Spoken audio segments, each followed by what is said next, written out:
내가 이거 일이 됐기라고 예측하고 있어서 중간중간에 엄청나게 많이 챙겼거든요. 결국은 이제 일이 되는데 그러니까 배달앱은 현재로는 중단해야 될 그런 시점입니다. 가장 국장님도 지금 내가 가장님하고는 지금 오신 지 얼마 안 되기 때문에 내가 이해하는데 국장님도 그렇게 하면 굉장히 무책임한 게 피해는 가맹점주는 얼마나 되느냐 했을 때 2억 300만 원이라는 답을 받았고요. 지금 건수나 이런 거는 정확하게 지금 수치를 판단을 하지 못합니다. 아니 총 사업비가 지금 65억이잖아요. 네네. 65. 2단계 합해서 1, 2단계 그러니까요. 합해서 그러니까 15. 1단계가 이제 15억이고 네. 그 15억 안에 12 비율이면 얼마예요? 누구를 위한 그 정책인가에 대해서 좀 고민을 한번 해보자. 저도 뭐 결정한 건 아니지만 진주시에서 꼭 해야 되는 그 당위성에 대해서 궁금해서. 네, 진주자 연말 특집 대담 시간입니다. 오늘은 진주시 의회 경제복지위원회 오경훈 위원장을 모셨습니다. 반갑습니다. 예, 반갑습니다. 오경훈입니다. 예, 진주의회가 지금 제 정례를 하고 있죠. 예, 제 261회 정례 기간. 11월 21일부터 12월 13일까지. 그렇습니다. 예. 23일이 엄청 기네요. 예. 그 제가 보니까 지난 11월 22일하고 25일 양일 동안 예. 이 상임위원회별로 2024년 실적하고 2025년 계획에 대한 시정주요 업무 보고가 있었던 걸로 알거든요. 그렇습니다. 예. 오늘 그거 좀 여쭤보려고. 예. 예. 먼저 우리 이 진주시의 경제복지위원회 소개가 좀 필요할 것 같은데 시민들은 잘 모를 수도 있습니다. 그렇습니다. 네. 진주시의회는 지금 상설 상임위가 세 군데입니다. 기획문화, 그다음 도시환경, 그리고 경제복지인데 이거는 이제 경제복지는 말씀을 그냥 들으셔도 경제 파트와 복지 파트 뭐 이렇겠다 이렇게 말씀하실 수 있고 저희는 규정할 때 우리 그 시민의 삶과 연결되는 궤적을 함께한다 이렇게 보시면 됩니다. 그래서 태어나실 때부터 그리고 이제 경제 활동 그리고 이제 그 경제 생활이 안 되실 경우에 복지 혜택 그리고 이제 그 인생을 여명을 마무리하시는 단계까지도 다 경제복지위원회에서 이렇게 저희가 정책을 개발하고 모신다 이렇게 저는 말씀드립니다.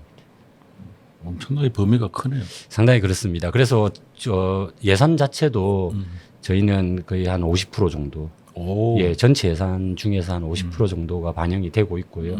거의 다 보면은 이게 이제 우리 그 도시환경 같은 경우는 건물을 지어서 SOC 사업이라든지 이런 것들이 많지만 저희 같은 경우에는 피부로 체감하는 이런 사업들이 좀 그러니까 많이 뭐 있으실 경제 거예요. 분야하고 복지 분야니까 나누면 그렇습니다. 예. 상당히 그 내용 그 사업들도 많고 예산이 50%로 하면 굉장히 많은데 그럼 저번에 일단 그 상임위 하면서 2024년 실적하고 또 그다음에 2025년 계획에 대해서 진주 각 실과로부터 업무 보고는 받으셨죠? 예, 그렇습니다. 좀 먼저 전체적인 좀 평가를 좀 한번 내려주시면.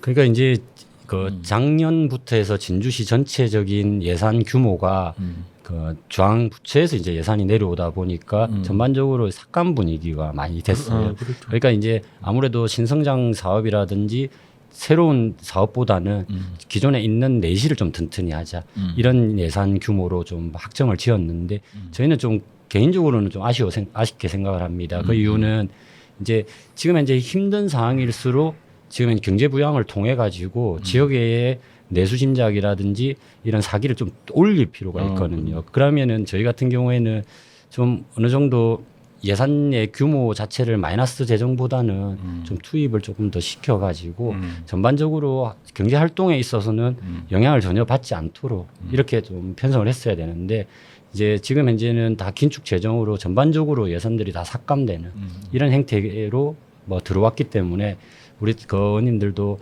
이 신성장 동력을 조금 더 발굴하는데 아쉬움이 좀 많았다.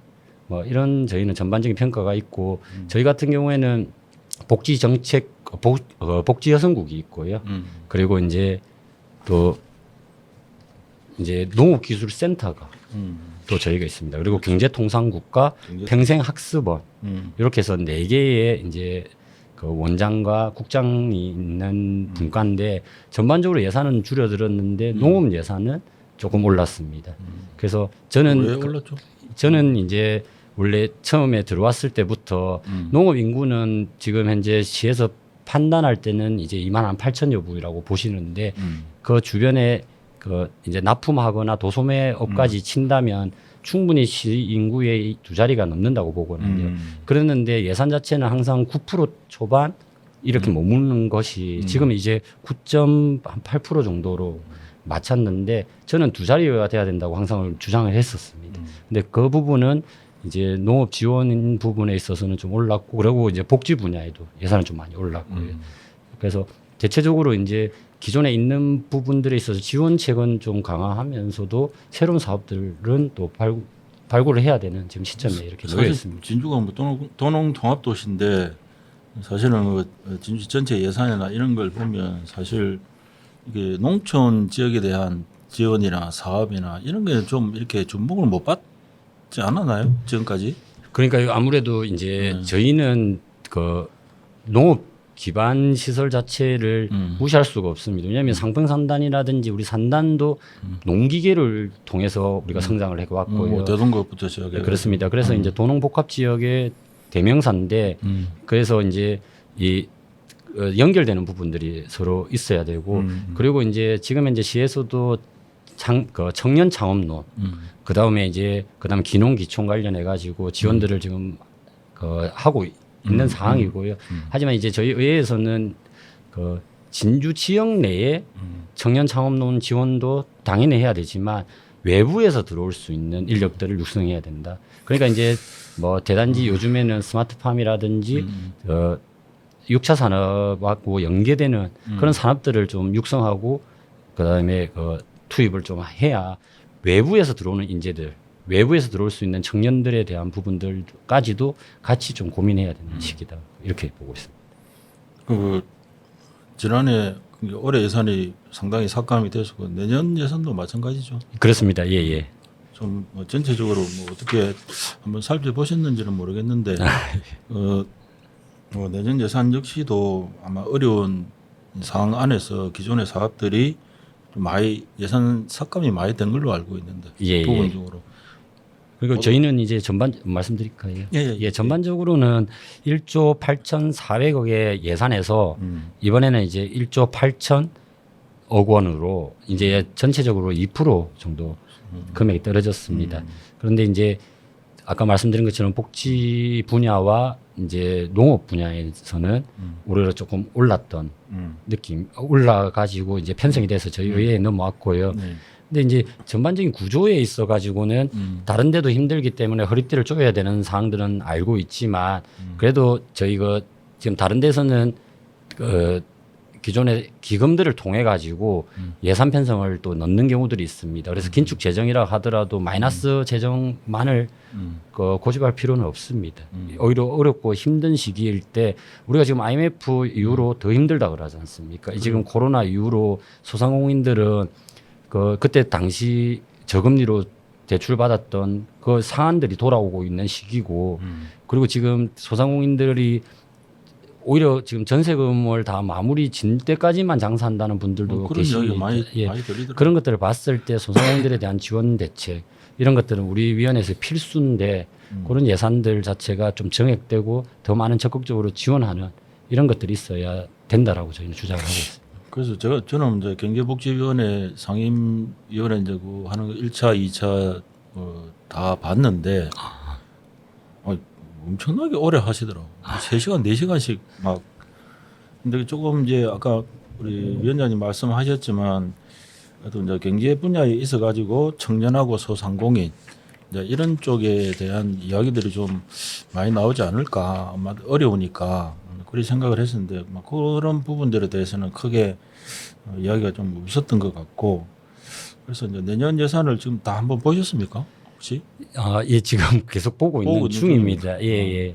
그래서 이제 개인적으로도 그렇고 주변에서도 이제 경제복지위원회니까 아까 말씀하셨듯이 이제 현재 진주시가 처한 경제 상황이라든지 또 그 세부적으로 소상공인 그리고 또 청년 이런 어떤 세대들에 대한 혹은 분야에 대한 지원책들이 좀 이렇게 마련돼야 되지 않느냐 하는 이야기들을 좀 많이 해 주시거든요. 내년에는 좀 그렇게 가능할까요? 그러니까 이제 그 지금 현재 기존에 하던 것들을 마무리하는 거 중요합니다. 그래서 거기에 있어서는 저희가 쓰임에 있어서 좀 누락되거나 불필요한 부분들을 좀 삭감하려고 하고 있는 건데 그거는 그대로 진행을 하면서도 저희는 그 진주시에서는 내년도에 역점 사업들을 우주항공 분야로 보고 있고 그리고 경남도에서도 우주항공 클러스터를 이번에 이제 남해안까지 해서 그 5개 시군을 지정하는데 진주가 들어가 있습니다. 그래서 우주항공 산업 분야에 좀 역점을 예산이 꽤 두고 있습니다. 많더라고요. 그렇습니다. 예. 우주항공 분야에 보니까 꽤 되는 걸로.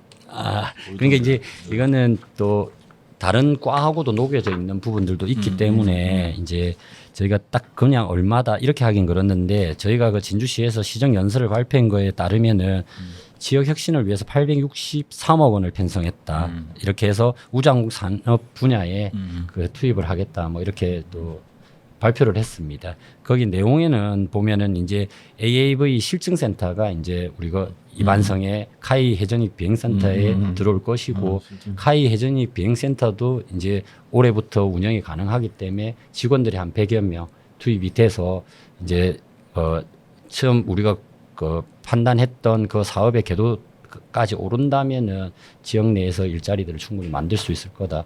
진주시에서는 이렇게 판단을 하고 있어요. 근데 그 뭐 지금 좀 뭐 멍청한 질문인지는 모르겠는데 그 사실 이제 우주 항공이나 이제 경제복지 쪽이니까 뭐 물론 경제 분야도 예산 투입될 부분은 있기는 한데 이제 우주 항공이나 이제 이런 분야에 이제 시책이 집중이 되고 예산이 집중이 되다 보면 이제 그와 반대로 그 상대적인 부분에 있어 가지고 조금 어려운 부분은 없을까요? 분선 효과는 있을 수 있습니다. 한쪽으로 투입되면 한쪽으로 빠진다 이렇게 보실 수 있는데 미래에 대한 투자에 있어서는 사실상 이게 바로 눈에 나오는 건 아니기 때문에 그 시민들께서도 지금 당장 힘드신 부분들을 해결하지 못하고 그거에다 투자한다는 거에 있어서 좀 뭐 질책이나 이런 평가 기준은 갈릴 수 있습니다. 그런 어떤 하지만 분이 그래도 그런 투자는 말씀을 해야 하시더라고. 뭐 우주 항공하고 내하고 무슨 상관이냐 뭐 이런 식으로 표현하시는 분도 계시고 그래서 진주 전체의 경제에 큰 틀이 될 수도 있기 때문에 소홀히 할 수 없는 부분은 이제 있다 그런 말씀을 드린 기억이 있는데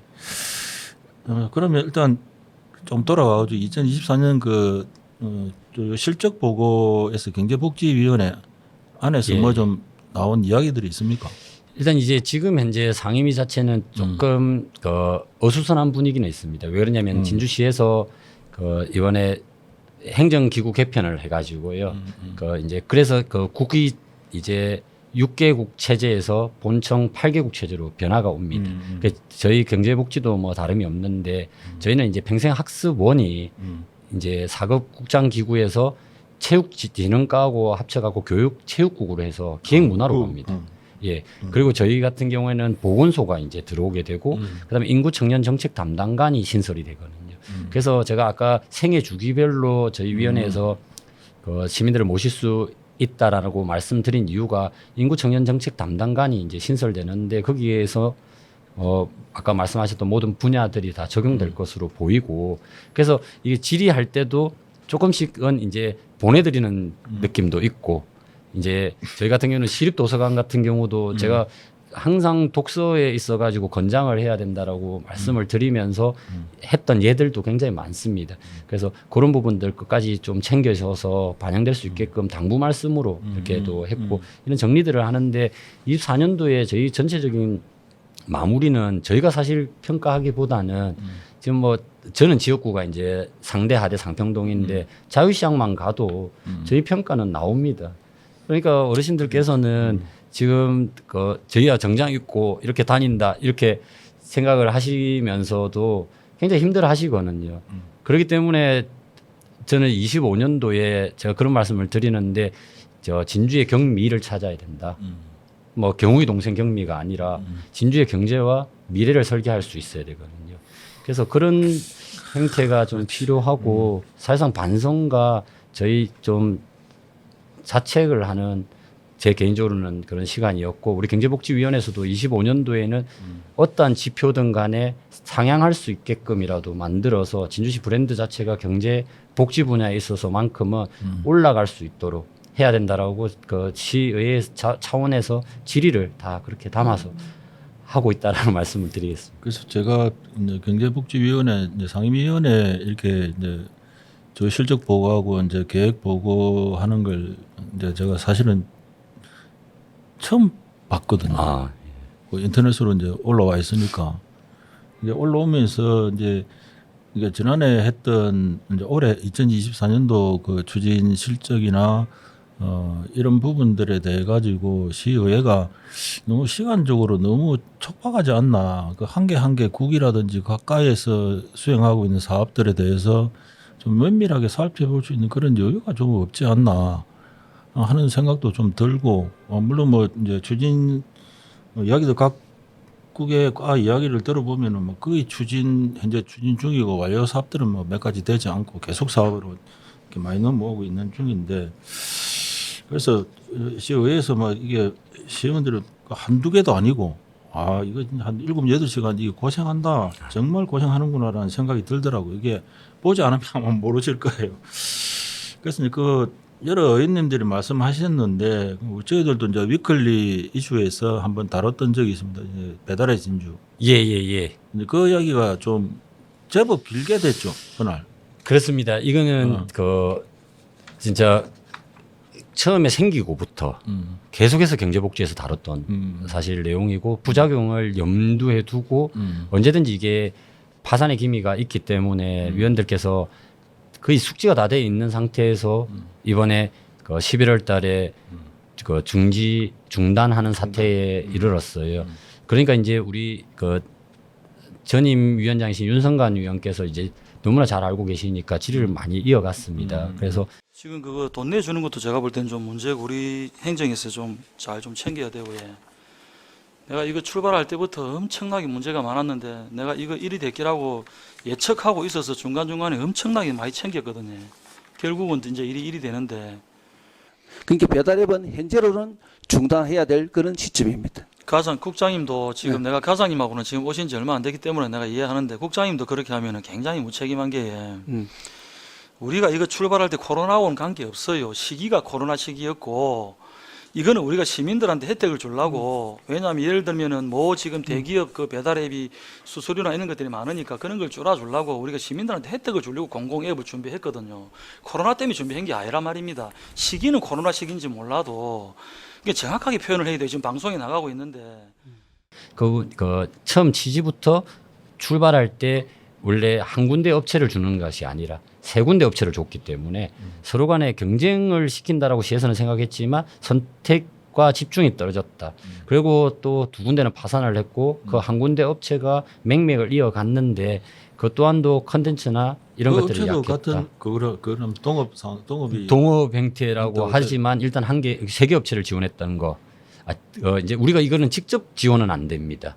공정거래법에 그러기 때문에 우리가 간접적으로 했지만 이 투자에 있어서는 시민들의 소중한 혈세가 들어갔고, 그리고 또 제일 중요한 거는 그 업체가 이제 바로 1년 뒤에는 창원에 가서 또 배달앱을 했습니다.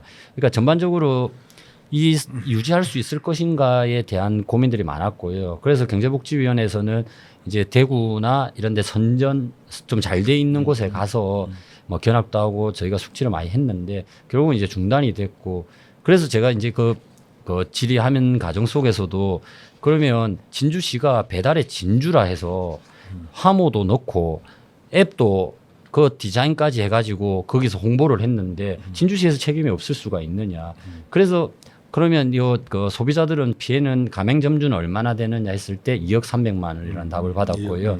지금 건수나 이런 거는 정확하게 지금 수치를 판단을 하지 못합니다. 그래서 위원장님이 그날 그 발언을 하시면서 핵심은 뭐냐면 일단 뭐 어차피 중단이 된 거고 그에 대해서 행정에 어떤 책임이 있는지 그거는 또 다시 한번 살펴봐야 되겠지만 지금 현재 이 피해자들을 어떻게 구제하는가 이게 핵심 아닌가요? 그렇습니다. 예. 좀 어떻게 되고 있습니까 그러면? 그러니까 이제 시에서는 이게 저희가 그 양해각서나 이런 걸 썼기 때문에 뭐 고소 행태는 시에서 뭐 가능은 한데 그 피해자분들에 대해서는 이제 법률구조공단에다가 뭐 안내를 해준다 이렇게는 이야기하시고 11월 30일까지는 그 내용들을 지켜보고 있다. 거기서는 답을 그렇게 줬다 이러시는데 저는 이게 이제 그거랑 유사하다고 봅니다. 우리가 흔히 말하는 라임 사태라고 라임 펀드를 이제 농협중앙회에서 팔았어요. 근데 이제 농협중앙회에서는 결국은 전국의 농협중앙회에서 이자를 많이 주는 펀드가 있다. 이랬으니까 어르신들은 사실 8천만 원, 1억을 투자를 하는 겁니다. 전 재산을. 근데 그게 나중에는 파생 상품으로 부도 처리가 됨으로 인해 가지고 그 이제 투자 실패로 지금 그게 붕 떠버리지 않습니까? 근데 농협중앙회는 책임이 없거든요. 근데 왜 제가 이런 말씀 드리냐면 진주에서 왜 책임이 없어. 그러니까 이제 진주가 지금 우리 진주시가 그런 행태 똑같은 행태네. 지금. 그래서 진주시에서는 이게 이제 2억 300을 저는 뭘 걱정하냐면 가맹점주들께서 이게 소액들이 많으실 거 아니겠습니까? 물론 이제 그래서 제가 자료 요구를 계속해서 하고 있는데 아직 그 자기들도 이제 못 받았으니까 저희한테 못 준다는 이야기를 하지만 파악이 안 됐어. 건수나 이런 파악조차도 하지 못하고 있고 소액이나 이런 분들은 아 언젠가는 주겠지 진주시가 안 주겠어 이렇게 생각하시지 배달의 진주라는 그 진주시에 받은 대행업체가 업체가 줘야 되는 주겠어 이렇게 생각 안 합니다. 지금 가맹점주들은 이 진주시에서 홍보했고 진주시에 그리고 의회에도 책임이 있다라고 말씀드리는 거는 저희도 이게 더 소상공인들을 살릴 수 있고 2% 다른 데는 이제 7%에서 12%까지 받고 있기 때문에 수수료를 진주에서는 2%짜리 앱을 통해 가지고 그 이제 가맹점들에 대한 부담감들을 줄여드리려고 했던 취지는 너무나 좋거든요. 그랬는데 결과를 봤을 때는 이게 2억 300이라는 돈을 지금 몇 분이나 어떤 분들이 못 받고 있는지가 파악이 필요하고 그분들이 나중에 아직 알게 안 됐다는 된다면 거죠. 지금 총액만 안다는 거죠. 종액 예 그렇습니다. 그리고 조금 큰 부분들은 아시는 것 같은데 아직까지 자료 요구에는 답이 있지는 않으시고 11월 30일까지라고는 하시는데 많은 분들이 걱정을 많이 하시는 게 지금 창원에도 중단이 됐는데 이거랑 똑같고 같은 업체고 그래서 이거를 갖다가 다 같이 변상 조치가 가능한 여부 11월 30일인데 근데 왜냐면 지난 8월에 이게 언론 보도 나면서 문제가 나왔잖아요. 그때 이제 빨간 신호가 왔습니다. 그럼 왜 그때부터 이 진주시가 대책 마련을 안 했죠? 이거 보면 대략 눈치챌 수 있는 부분이었었는데. 그러니까 이제 행정에서 그 빠른 판단들도 요하지만 자기들 좀 신중했었던 것 같고요. 그리고 이제 뭐 저희는 지금 현재 결과로서 이야기를 좀 드리는 거지만 그 내용들은 파악이 어렵지가 않았어요. 왜냐하면은 거기 회사에 가면 직원이 2명 있었다는 거거든요. 그것 또한도 우리 의원들의 제기를 통해 가지고 그 직원들을 파악하는 그런 행태이기 때문에 소상공인들을 위해서 했다 하지만 결과론적으로는 이거는 실패한 정책으로 판단을 합니다. 이제 저는 이게 뭐냐면 이제 진주시가 직접적인 개입을 했건 안 했건 간에 지역 상공인들을 위해서 뭔가를 하나의 시책을 내놨는데 이게 결국 실패로 돌아간 거고 근데 그런 과정상에서 진주시가 치밀하게 사전 뭐 대책을 마련한다든지 예방 조치를 한다든지 이제 이런 그런 게 있었어야 되는데 그런 부분이 충분하지 않았던 거고 그날 그 회의를 하면서 담당 공무원이 답변을 하다 보니까 하는 걸 보니까 그 뭐 이제 뭐 끝난 건데 상황이 일이 된 건데 뭐 방법이 없다 이런 식으로 답변을 하는 것 같아서 상당히 좀 답답했거든요. 이 부분이. 예. 그럼 이거는 신뢰의 문제거든요. 그럼 다음에 뭐 공공 뭐 배달 앱이라든지 민간 뭐 할는지 안 할는지 모르겠지만 소상공인을 위해서 만들었던 시책인데 결국 이게 실패가 되면 그럼 향후에 어떻게 하겠다라고 이야기해야 되는데 뭐 진주사랑 상품권을 더 발행해 하겠다. 이런 그냥 해도 그냥 아무 문제 없다는 듯이 하는 태도가 좀 맞득지 않더라고 이게. 뭐 죄송합니다는 말을 안 해요. 소상공인들한테 어찌됐든 간에 이렇게 해가지고 우리는 잘하려고 했는데 결과론적으로 이렇게 돼서 죄송합니다, 미안합니다 그 한마디를 못 해요. 그러니까 죄송합니다를 뭐 저는 듣고 싶지는 않아요. 자유 죄송합니다를 저한테 할 필요는 없는 건데 시민들한테 피해자만큼은 발생하면 안 되는 거죠. 아니, 그러니까. 예. 그러니까 이제 그거에 대한 부분들을 계속해서 이제 저는 이어나갈 예정이고 아마 지금 저희가 이제 12월 달부터는 당초 예산이 이제 들어가기 때문에 그 아마 답변이 준비돼서 들어올 걸로 보입니다. 그때 제가 또 한번 물어보겠습니다.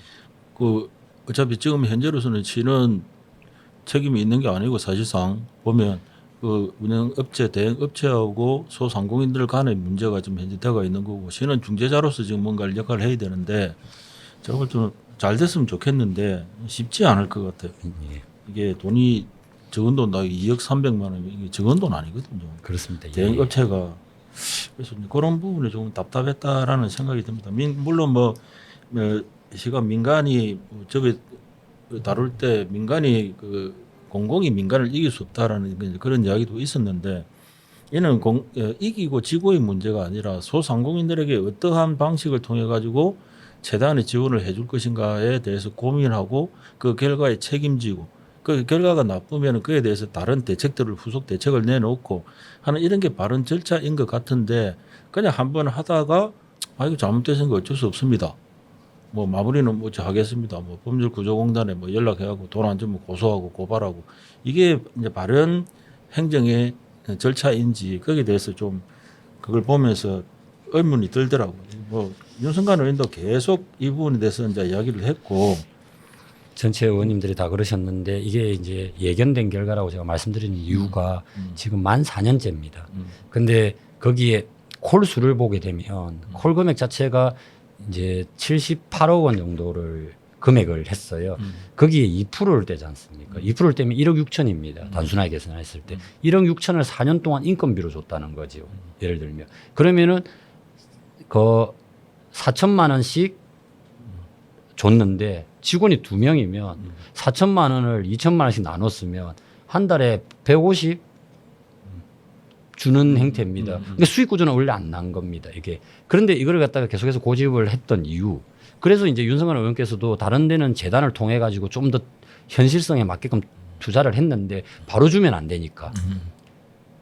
저희 의원님들이 다 그렇게 이야기를 한 거예요. 원래부터 안 되는 게임을 시작을 했고 거기에 모든 행정력과 또 우회적으로 한다지만은 그 쿠폰들을 제공하면서 그래 했던 그러니까 이제 초창기 모델에 있어 가지고 출발은 뭐라도 해줘야 된다는 소상공인에 대한 책임 의식에서 했고 직원들도 고생을 많이 했다라고 저도 판단을 합니다. 근데 행정에서는 결과도 중요하지 않습니까? 그러니까 결국은 시민들에게 피해를 갖고 그 2억 300만 원이라는 부분들에 있어 가지고 어떤 분은 소액, 어떤 분은 고액일 건데 이 부분에 대한 피해자 구제. 그래서 사전에 그러면 이분들이 피해를 당하지는 않을까 싶어서 보험에라도 가입을 한다든지 이런 자구책들이 있었어야 되는데 그냥 이제 끝나고 다음에 안 한다. 저는 이거 다음에도 못 한다 봅니다. 왜냐하면 경남도에서도 도공공앱 사업을 진행을 하다가 이번에 안 되고 그래서 지자체에다가 예산을 나눠주려고 했어요. 그 예산에 진주시는 9월 달에 받았던 공문을 통해 가지고 예산 신청을 한 거예요. 그러니까 지금 이제 배달의 진주는 죽어가고 있는 상황에서 예산 신청을 했더라니까요. 근데 뭐냐면 이제는 요 사업도 도에서는 위험하니까 안 하는 걸로. 그래서 정리가 됐거든요. 그러니까 지금 행정에 있어서는 행정만 봤을 때는 뭐 열심히 하시는 건데 결과론적으로 봤을 때는 이게 사후 대책이라든지 이런 게 미비했기 때문에 저희가 계속해서 목소리를 높일 수밖에 없는 상황이었던 겁니다. 저는 책임이 따라야 된다라고 보는 거죠. 개인도 어떤 행위에 대한 책임을 지듯이 행정 역시도 그런 시책들에 대한 책임을 좀 졌으면 좋겠다라는 그런 식의 어떤 내용이 이게 지역에 잘 정리가 되지 않으면 이거 뭐 해보고 안 되면 그만이고 뭐 이런 방식으로 시가 해서도 안 되는 부분이 있다라는 걸 좀 말씀을 드리고 싶었고 그 다음에 그 경상국립대 관련 그 내용도 좀 있었죠. 예, 그렇습니다. 예산 그 관계 좀 저는 뭐 이렇게 듣기만 했는데 이해가 잘 안 되더라고요. 어려울 수 있어요. 그리고 국장님 아까 제가 말씀 중에 그랬는데 단장님께서도 이거는 우리가 그냥 뭐 경상대 자체에 뭐 복지기관에다가 돈 몇 푼 주는 그런 개념으로 접근하시는 거 아니잖아요. 그죠? 미래를 위한 투자 아닙니까? 이게 뭐 우리가 지금 뭐 위성을 쏴가지고 우리가 실패해도 또 하잖아요. 그거 얼마 들었어요? 이번에 실패한 자금은 KTL에서 다 자금을. 그러니까 얼마짜리입니까 그게? 네. 총 15억이고 이번에 다시 하는 거는 12입니까? 4억 5천 정도. 10입니까? 이번 다시 하는 건 우리 돈이 안 들었습니다. KTL에서. 아니 총 사업비가 지금 65억이잖아요. 네네. 65. 1, 2단계 합해서 1, 2단계 그러니까요. 합해서 그러니까 65억. 1단계가 이제 15억이고 예. 그 15억 안에 12 비율이면 얼마예요? 전액입니다. 1단계는. 1단계는 12가 다 하고 네. 2단계는요. 2단계는 도비하고 시비하고 한 50%, 딱 50%는 안 그거 되는데요. 딱 50은 안 나오네요. 네. 그러니까 이제 그 도비 22억 6천, 네, 네. 12 27억 3천 맞지요? 네. 예, 예.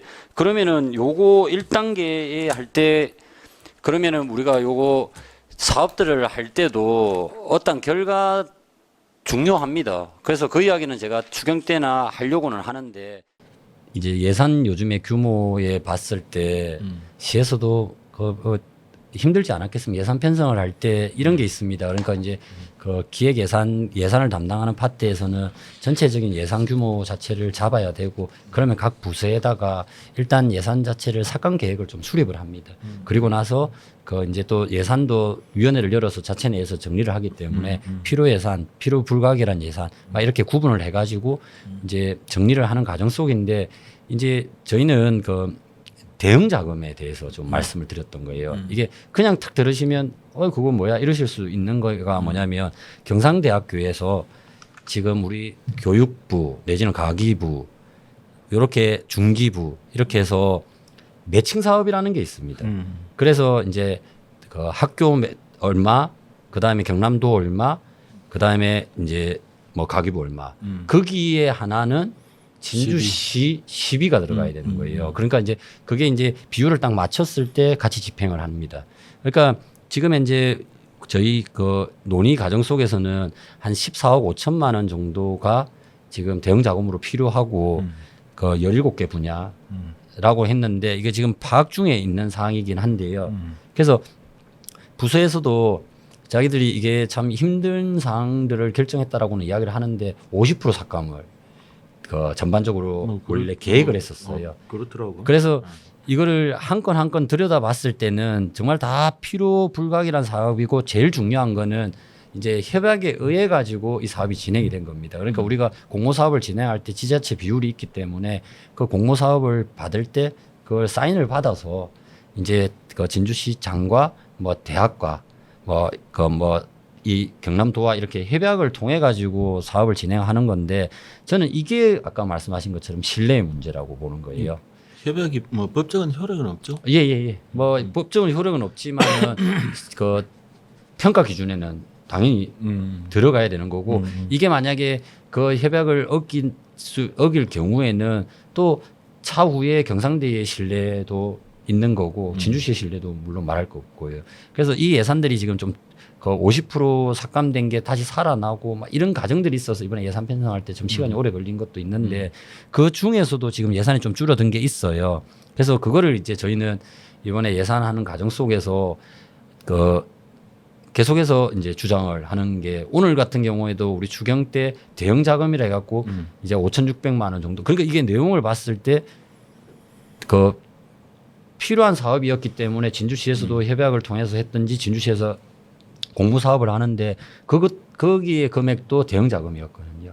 그러니까 이게 대응 자금에 대한 부분들 그리고 우리가 지역 내에 이제 국립경상대에 대한 이제 뭐 진주시에서 바라보는 시각들 이런 걸 저는 조금 느끼면서 그게 이제 진주시에서는 이렇게 이야기를 합니다. 우리가 전국이나 경남 지자체 내에서도 비용을 사실 제일 많이 주고 있다. 뭐 김해는 2억 정도 주는데 우리는 지금 현재 14억 정도면 너무 크지 않느냐. 그래서 이번에 규모 자체를 조금 축소할 필요가 있고 부서의 의견도 그렇고 뭐 이렇게 이야기를 하시는데 근데 미래에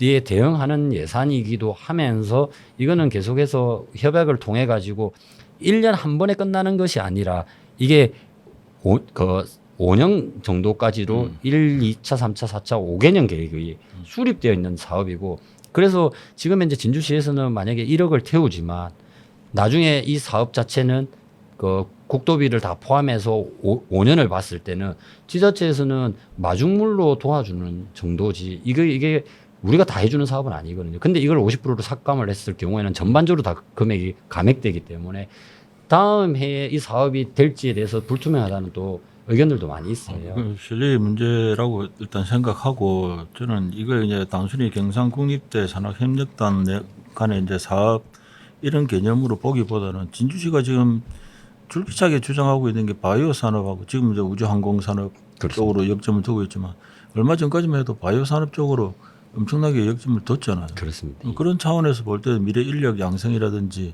관련 인력 양성이라든지 이런 측면에서도 상당히 그 아까 마중물 말씀을 하셨는데 그 우주항공에 왜 그렇게 많은 예산을 투입하냐라고 질문을 하셨던 시민도 똑같은 생각을 가지고 있지만 이게 지금 뭐 3천만 원, 5천만 원, 4천만 원에서 뭐 2천만 원 50% 삭감해서 2천만 원 되고 이거 하는 부분들이 이게 바이오 산업의 미래라든지 이런 부분과 상당히 좀 연관을 가지고 생각을 해야 될 부분이 아닌가. 이걸 그냥 단순하게 재정이 조금 부족하니까 뭐 절반 삭감하자 뭐 이런 어떤 개념인 것 같았어요. 제가 볼 때는.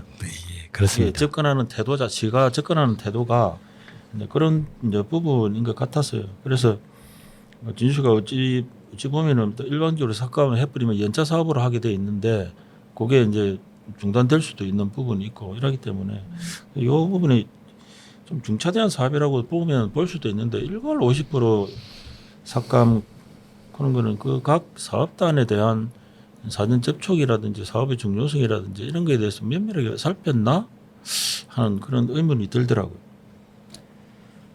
그러니까 저희도 이번 그 추경 때도 그런 이야기들이 많이 나왔었고 신년 계획할 때도 나왔는데 아마 당초 예산할 때는 이제 대부분 보면 저희 쪽입니다. 기업 통상과 그리고 이제 우주항공 사업단 그리고 이제 보면 평생학습과 이러기 때문에 이 부분에 있어 가지고는 저희가 그 질의들이 아마 많이 의원님들이 준비를 많이 하실 걸로 저는 그렇게 생각을 합니다.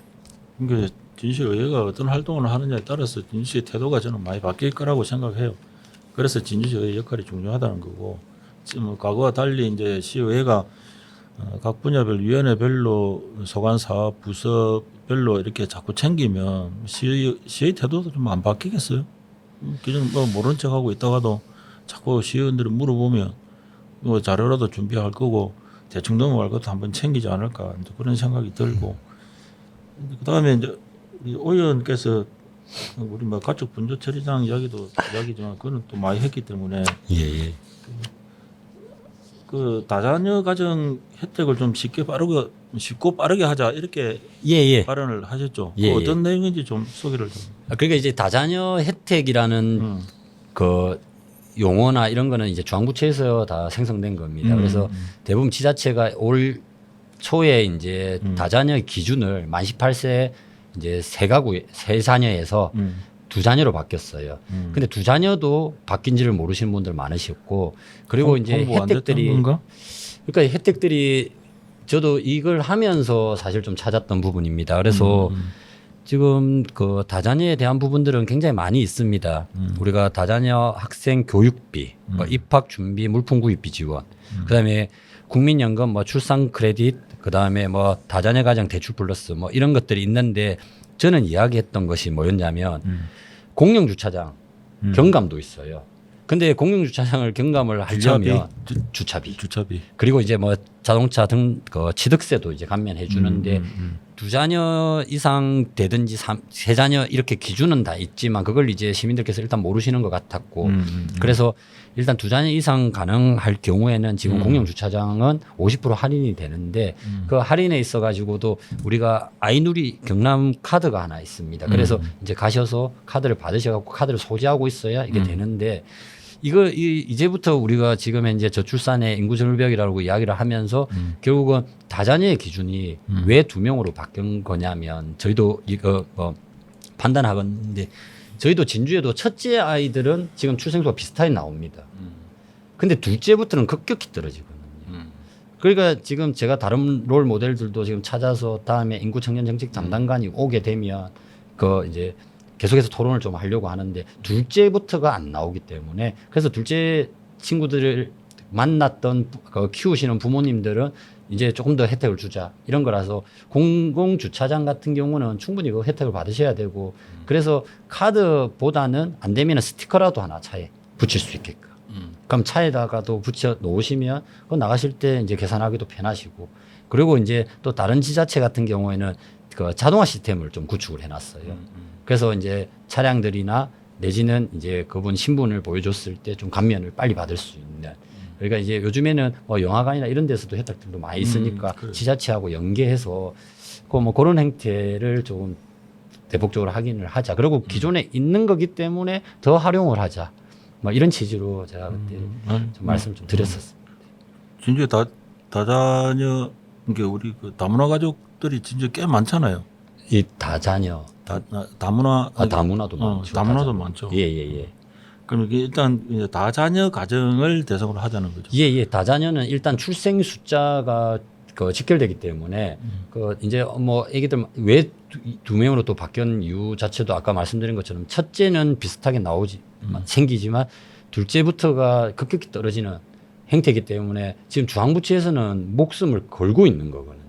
그러니까 우리 지자체도 조금 더 적극적으로 뭐 이 제가 하자는 건 돈이 뭐 많이 들고 시스템을 구축해 가지고 뭐 혜택 주는 사람들만 주자 이런 느낌이 아니라 사실상 이런 이야기들도 계속해서 시민들께 알려드리고 우리는 아동 친화 도시라고 이야기를 하지 않습니까? 그렇기 때문에 좀 그 브랜드를 올릴 수 있는 그런 행태를 봤기 때문에 제가 그렇게 질의를 좀 했습니다. 그럼 저는 애가 서인데 우리는 혜택 못 받는. 만 18세 예 자녀를 둔 18세만 돼요.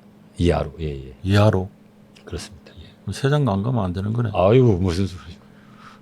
그러니까 이걸 조금 홍보를 좀 많이. 홍보를 많이 해야 됩니다. 근데 전혀 강 PD는 알았어요. 청약 관련된 정보 알려면 청약? 주택 청약이요? 나는 전혀 나 오늘 처음 듣거든.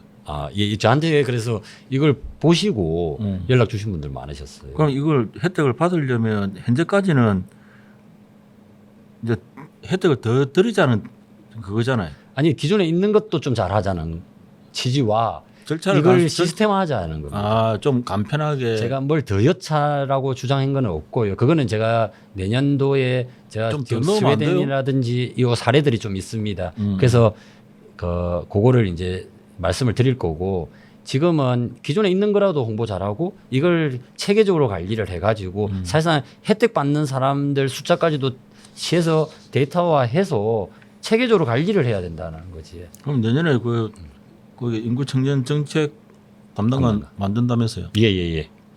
그런 쪽하고 좀 협의를 해가지고 좀 잘 했으면 좋겠는데.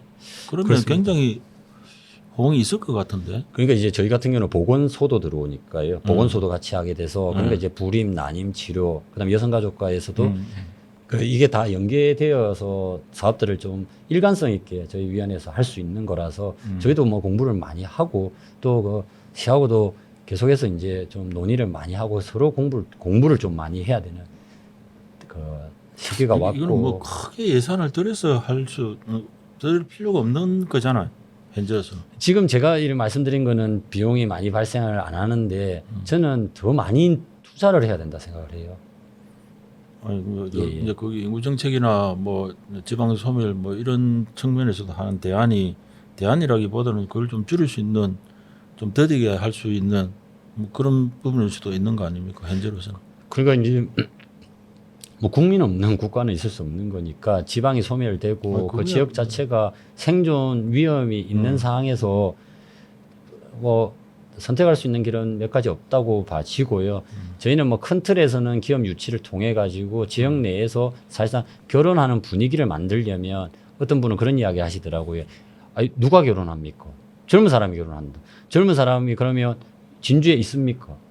진주에 젊은 분들이 있으면 자연스럽게 결혼이 될 거고 결혼 뒤에 살 수 있어야 되는데 직장이 있어야지. 그래서 경제성장, 기업 유치 이런 것들을 다 토대로 해서 연결이 되어야 되는 겁니다. 그러니까 인구 정책이라든지 이런 뭐 부분들이 청년 정책 이런 게 각각의 그 사업을 할 게 아니라 좀 종합적으로 이런 것들이 좀 추진되지 않으면은 이게 쉽게 되지 않을 것 같다는 생각이.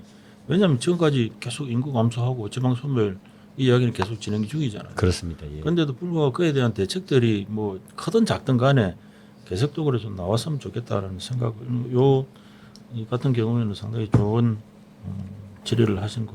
시는 뭐 반응이 이 뭐 있던가요? 검토를 해보신다 했고 스티커 부분은 조금 긍정적으로 보셨고 그 카드. 뭐이 카드는 원래 발급을 하는 거거든요. 그래서 그 자체를 좀 그걸 이제 저는 편리하게 다양하게 사용할 수 있도록 하고 하자는 뜻이죠. 현실 쪽에 좀 맞게끔 하자 이런 거였고 뭐 부서에서도 종합적으로 판단을 하시겠지만 이 그 이런 체계적인 관리 시스템은 필요합니다. 왜 그러냐면 중앙에서 부처에서 이런 것도 해드려도 된다 해갖고 뭐 대출하고 뭐 이런 걸 하지만 지자체 내에서 그런 걸 취합을 해서 아 우리 진주 시민들은 이런 거를 더 많이 하시네 이런 거는 잘 안 하시네 이랬을 때 다음에 원래는 공급은 수요에 따라가는 거니까요. 그런 데이터 관리를 하자는 측면으로 보시면 되겠습니다. 그리고 위원장님 또 그 농축산과 관련 보고를 받는 자리에서 이 가축 분뇨 처리장이 꼭 필요한가 이런 질의를 예. 하셨죠. 예 그렇습니다. 필요합니까? 그러니까 가축 분뇨 처리장은 이제 필요는 하죠. 필요는 하는데 이게 시에서 그 주도형으로 지금 했을 때 시민의 여론이 너무 안 맞으니까요. 그래서 그 질의를 드렸던 이유가 제가 그 나중에 예결특위에 들어가면 이제 그 자원순환과하고 한리하게 있기 때문에 한번 체크를 한다라는 거였고요. 그 지금 지자체 내에서 농축산과에서는 그 개별 농가에다가 지원을 해서 그 이제 악취를 저감해주고 그 다음에 이제 그 나오는 축산 비료 자체를 그 안에서 해결을 해주는 지자체도 있습니다. 그리고 지금 그 인근 고성 같은 경우에는 그 한 군데에다 모아가지고 키우면서 처리도 같이 한 공동 이제 그런 것들도 하고 있고요. 그러니까 이거를 갖다가 저희는 지금 그 내동면에다가 자원순환 시설이다 해가지고 이걸 가지고 가는 바람에 더 큰 지금 소확장 자체도 못 하고 있고 그리고 지금 이제 우리가 자체 내에서 그러니까 이제 그 개인 사업자가 하는 사천시하고 사람도 등량 있고요. 교환 방식 그것도 문제가 있는 거죠. 그것도 문제가 사실은. 있는 겁니다. 그 등량교환 방식에 본인들은 그 다른 지자체의 사례들은 그 생활쓰레기를 가져오면은 음식물을 주고 그 등량만큼요 교환을 했는데 우리는 음식물도 주고 그 이제 가축 분뇨도 같이 준다 하니까 사천에서는 대화를 안 하려고 하죠. 그래서 가축 분뇨에 대한 부분들은 좀 더 큰 그림 그러니까 이제 이게 누구를 위한 그 정책인가에 대해서 좀 고민을 한번 해보자. 저도 뭐 결정한 건 아니지만 그 진주시에서 꼭 해야 되는 그 당위성에 대해서 궁금해서 제가 일단은 뭐 지역에서 뭐 우리 위원장님하고 일단 뭐 이 문제에 대해서 굉장히 많은 이야기들을 했는데 아직까지는 크게 뭐 변화가 없죠. 그게 뭐 못해서 못 하는 건지 안 하려고 해서 안 하는 건지 그건 모르겠으나 현재로서는 뭐 뚜렷하게 뭐 언론 보도나 이런 걸 통해 가지고 이 문제에 대해서 계속 지속적으로 뭘 하고 있는지도 잘 모르겠고 일단 이 부분은 내년 예산이 관련해서 예산이 내년에 올라와 있습니까? 그러니까 이제 소각장 설치 사업 관련과 그 가축 분뇨 관련 사업은 좀 올라온 것 같던데 그거는 이제 저희 또 위원회는 아니라 가지고요. 도시환경 예. 도시환경 쪽. 그거는 제가 예결 특위에 가서 또 논의를 할 건데 이 부분에 있어 가지고는 저희 그 위원님들도 질의를 많이 하셨어요. 왜냐하면은 지금 금공면에 예전에 그런 피해를 입어서 주민분들께서 이제 뭐 집회도 하시고 기자회견도 많이 하셨는데 그분들에 대한 우리가 그 진주시에서의 이제 앞으로의 보상 차원의 대책 그래서 거기에 좀 필요한 시설들을 좀 지어드려야 되는 거 아니냐 아니면 시민들의 그 주민들께서 피해를 받은 거에 있어서 그 어떤 식으로 이제 보상 내지는 혜택을 좀 드릴 수 있냐 이런 논의들도 있고 그랬습니다. 우리 위원장님 그 진주시의회 예산결산특별위원회 예. 들어가 계시죠? 예. 일단 뭐 우리 진주시 본예산 내년도 진주시 본예산 예산을 일단 다루게 됐는데 일단 예산결산특별위원회 권한 막강하잖아요. 막강하죠. 짜리고 막 이 자르고 그거는 그거 함부로 안 됩니까? 아니 뭐 논리가 있으면 그리고 그 시민들의 지지가 있으면 그게 이제 의회의 그 고유 권한이고요. 사실상 이제 필요 불가결한 예산들 그리고 이제 그 정말 긴급을 요하는 예산들을 그걸 판단을 잘 해야 되고 그렇게 해서 뭐 시민의 뜻에 부합한다면 통과되는 거고요. 그렇지 않다면은 고민을 해보고 삭감 조치도 해야. 그거는 너무 뭐 공식적인 답변이고 이게 저는 이제 그런 생각해요. 이게 이제 좀 이제 경제복지위원회가 아닌 이제 진주시 전체 예산을 다루는 거기 때문에 그 시민들의 의견들을 사전에 저는 개인적으로 좀 많이 좀 들으셔가지고 시민들의 의견이 좀 이게 반영이 되는 그런 특별위원회가 좀 됐으면 좋겠다라는 생각이 들고 혹시 개인적으로 내년 본예산 중에 혹시 좀 주목하고 있는 예산이 있습니까? 그러니까 저는 좀 미래 예산을 좀 찾고 있습니다. 사실상 시에서는 이러니까 이런 사업이 이렇게 가고 이렇게 간다 이러지 않습니까? 항공우주 분야 같은 경우도 우리가 이야기를 딱 할 때 뭐 자동차 같은 경우에는 부품이 2만 개인데 그 이제 비행기 부품 같은 경우는 20만 개다. 그래서 10배 이상의 고수익을 낼 수 있고 그러고 이제 MRO 이제 정비 사업들을 통해 가지고 했을 때 그 낙수 그 사천에서 추진을 하겠지만 낙수 효과들이 있을 수 있다. 그리고 저는 지금 이제 우리가 우주항공청 자체가 사천에 있지만 이번에 예산 자체가 거의 1조 정도로 출발을 합니다. 처음에는 5천억인가 이렇게 출발했고요. 그 1조의 예산의 대부분은 R&D고 그 예산들을 그러면 누가 어떻게 먼저 경쟁 구도에서 가져가느냐가 저는 중요하다. 우리 진주시에서 집행하고 편성하는 거 당연히 중요하고요. 근데 그쪽에 우주항공 미래 분야에 있어 가지고 경남도에 그 중재를 끌어내 가지고 그 사업들을 제일 많이 좀 가져올 수 있는 그런 미래 먹거리에 대한 예산들을 제일 중점적으로 보고 싶고요.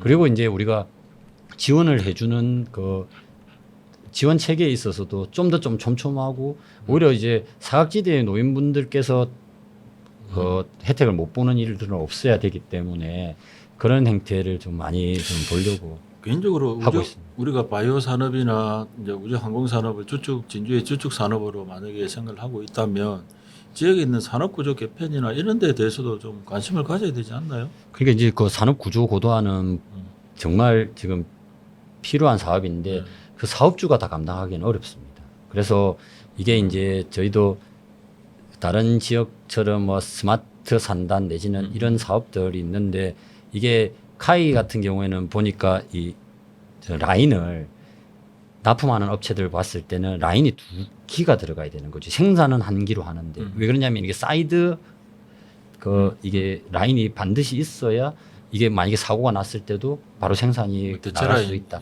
그런데 이게 기업에서는 큰 부담이거든요. 그러니까 이런 것들을 이제 지금 현재 상공회의소나 뭐 진주시에서도 열심히 해주시고 계시지만 이런 분야들까지도 이제 우리 진주시에서 진짜 비즈니스 마인드를 통해 가지고 경남도 그다음에 아까 말씀드렸던 이제 항공우주청 그다음에 뭐 국회 정부를 찾아다니면서 이런 혜택들을 얼마나 그 기업에 줄 수 있는지. 그러니까 지금 대부분 기업체에서는 대출이라든지 이런 걸 통해 가지고 한 기는 할 수 있겠는데 그 라인 하는데 8억에서 막 30억 드는 것도 있으니까. 근데 이게 한 기가 더 들어와야 되는 부담감. 그러니까 이제 구조고도화나 스마트 산단으로 가기 위해 가지고는 이 전반적인 시설 변화는 뭐 당연히 필요한 거 아니겠습니까? 그리고 이게 우리는 공업의 그 단조 형태를 했던 금속 그 가공 기술들은 뛰어난데 기계 쪽으로 예, 결국은 이제 그 항공 우주 부품 같은 경우에는 이 검사지 하나로 결정 나는 거지 않습니까? 그러니까 이제 제가 그때 들었을 때 10만 분의 1 확률을 맞춰서 부품 하나라도 만들어내야 되는 그러면 검사 과정 속에서 드는 비용들이 너무 많이 발생하거든요.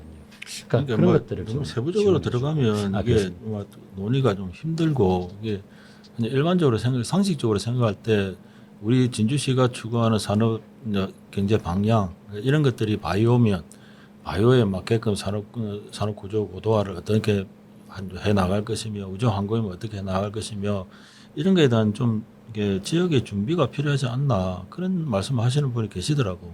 예, 그러니까 뭐 우주 항공하니까 우리는 멍청하게 앉아가지고 하겠지 그거 앉아 있는 것보다도 좀 사회 각 분야에서 그런 부분들에 대해서 조금 지속적으로 좀 이야기가 나와야 되는 거 아닌가. 뭐 아까 뭐라 그랬죠? 우리 항공 AAV 실정센터. 예. AAV 강피는 AAV 실정센터가 뭡니까? 그건 몰라요. 시민들은 거기에 몇천억이 뭐 몇백억이 들어간다 하더라도 현재로서는 진주시가 발표하고 내년 예산에 여기 얼마 해도 이런 내용들 이런 예산들이 과연 뭐에 대한 예산들인지를 잘 몰라요 사실은. 네, 그런 것들이 좀 함정일 수는 있는데 그렇다 하더라도 일단 뭐 하겠다는 건 못하게 할 수는 없는 거고 이게 어차피 트렌드가 돼버렸으니까 마지막으로 좀 아무래도 경제복지위원회 이제 운영에 있어서 일단 내년에는 행정기구도 개편이 되고 예, 예. 하니까 좀 향후 뭐 각오라는 게 맞나? 뭘 좀 해보고 싶다 위원장으로서. 예, 예. 예. 저희는 일단 아까 말씀드린 것처럼 미래에 대한 투자들이 좀 필요한 시기이고 그래서 이제 지금 지역 내에서의 이제 일단 전반적인 경제 분위기 자체가 침체되어 있는 이 상황들을 좀 바로 띄울 수 있는 그런 컨텐츠 개발들이 제일 필요하다 이렇게 생각해요. 그러니까 우리는 결국은 뭐냐면 경제 성장과 문화 예술이라는 투 트랙으로 지금 진주시가 보고 있는데 그 경제 성장을 기반으로 문화까지도 적실 수 있겠지만 결국 이 투 트랙이 성공할 수 있는 기반들을 의회에서 좀 조성해 줘야 된다. 그래서 좀 더 좋은 사례 아니면은 좋은 인맥들을 같이 공유하고 집행부가 좀 더 밖으로 나가서 결국은 이제 뭐 앉아 있는 행정 뭐 이런 이야기들을 안 들으실 수 있게끔 현장 중심으로 나갈 수 있게끔 저희가 좀 계속해서 질의하고 답변 받는 그런 행태. 그리고 비즈니스 마인드 자체가 있어야지만 이 지방 소멸이라든지 우리가 인구 절벽 시대에서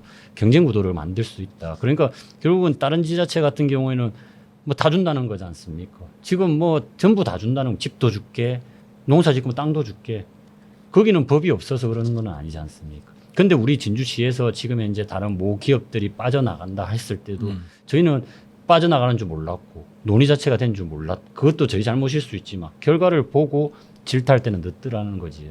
그렇기 때문에 전반적인 뭐 조례를 통해서든 법률적이든 결국은 진주에서 뿌리 내려서 이제 생활할 수 있는 기반들을 조성해 줘야 되는 분위기와 그리고 그렇다면 자연스럽게 결혼이라든지 생활을 영위할 수 있는 분위기.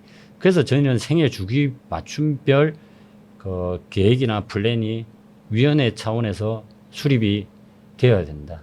이런 목표를 가지고 경제복지위원회는 내년에 아마 출발을 하게 될 것 같습니다. 무슨 말씀인지 충분히 이해를 했고 일단 특위의 예산 예결 특위에 들어가셔가지고 활동하실 거고 저 부탁 하나 드릴 거는 뭐냐면 특위를 하시고 전체 예산을 다루니까 위원회 소관 예산이 아니라 전체 예산을 다루니까 2025년도 청년 관련 예산, 청년 관련 예산하고 소상공인 지원 관련 예산하고 그거 한번 챙겨봐 주시겠습니까? 이게 뭐 해야 된다, 뭐 지원을 하겠다 이런 이야기는 있는데 실제로 얼마가 지원이 되고 이런 지원 사업들이 어떤 효과를 가지고 있는지 그런 것들을 좀 궁금해 하실 것 같아요. 저도 좀 개인적으로 궁금하고. 그렇습니다. 그거는 뭐 반드시 챙기고 또 다음에 뭐 시간을 내 가지고 한번 모실 테니까 우리 뭐 청년 특집도 한번 했는데 뭐 여러분들이 말씀하는 니즈는 굉장히 다양해요. 다양한데 그걸 다 맞춰줄 수는 없지만 그래도 지속적으로 이게 뭐 진행이 되고 있는 정책이라든지 뭐 조례만 만들어 놓고 뭐 우리 만들었다 하고 있는 건지 아니면 실제적으로 지역의 청년들한테 어떤 혜택이 얼마만큼 가고 있는지 좀 힘드시겠지만 청년하고 우리 소상공인들이 사실은 우리 진주의 근간이라고 봐요. 그렇습니다. 경제적인 측면에서도 그렇고 복지도 물론 이제 연령층이 높은 인구도 중요하지만 청년층에 대한 복지 이 부분도 저는 중요하다고 보기 때문에 이 부분에 대해서 한번 끝나고 이게 예산결산특별위원회 끝나는 게 어차피 13일까지는 본회의 통과까지는 끝나야 뭐 좀 그래야 될 것 같습니다. 편하게 좀 오실 수 있겠다 이거죠. 그때 한번 이 부분에 대해서 한번 우리 시민들한테 좀 알려드린다 생각하시고 그렇게 하겠습니다.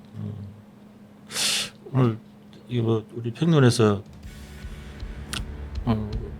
가끔 언론의 이제 위원회 활동, 상임위 활동이나 뭐 개인적으로 우리 위원장님처럼 뭐 다자녀 가정 혜택 쉽게 빠르게 뭐 이런 부분적으로 좀 나오지 실질적으로 안에 어떻게 좀 회의가 진행이 되고 어떤 내용이 오가는지 좀 궁금했습니다. 그래서 이제 마련한 게 이게 뭐 연말 특집 대담으로 갑자기 오늘 제목도 강 PD가 갑자기 만들어 가지고 일단은 뭐 상임위원장님들 세 분 모시고 와서 듣기로 했는데 일단 뭐 전체적으로 오늘 오경훈 위원장님 모셨는데 전체적으로 조금 희미하게나마 복지부에 이런 내용들을 다루는구나 라는 내용들이 100% 와닿지는 않습니다. 제가 뭐좀 그러실 누난 수 탓인지는 모르겠습니다. 그래서 좀 앞으로도 계속 이제 경제복지위원회 소관 사안들이 좀 계시면 예. 저희들이 초청하지 않더라도 우리 강 PD한테 연락하셔가지고 이거는 시민들한테 좀 알려야 되겠다 이런 좀 자발적인 출연이 앞으로는 좀 이루어졌으면 좋겠다라는 당부 말씀을 좀 드리겠습니다. 예, 그래 알겠습니다. 그러니까 한 분이라도 더 시정에 참여하시고 의회 의정 활동에 있어가지고 관심을 기울여 주신다면 그게 또 저희들한테는 오히려 더 큰 힘이 된다 생각합니다. 저희들도 예. 뭐 이게 뭐 많이 보고 안 보고의 문제가 아니라 이게 이 지역의 새로운 매체로서 시의회 활동들에 대해서 시민들을 알릴 필요가 있다. 뭐 일종의 뭐 의무감 비슷한 것까지 말씀드리면 좀 그렇다 하실 거고 좀 안 했던 부분들에 대해서 좀 저희들 하고 싶은 마음이 있습니다. 그래서 사실 오늘 한 3시간 정도 해야 되는데 뭐 시간이 안 돼서 보는 분들은 뭐 앞에 한 5분도 안 보고 가지고 껍질까 싶어서 요만큼 하고 예. 오늘 그 우리 진주평균 진주자 연말 특집 대담으로 진주시의회 오경훈 경제복지위원장님 모시고 여러 좋은 말씀 들어봤습니다. 오늘 출연해 주셔서 고맙습니다. 예, 감사합니다. 감사합니다.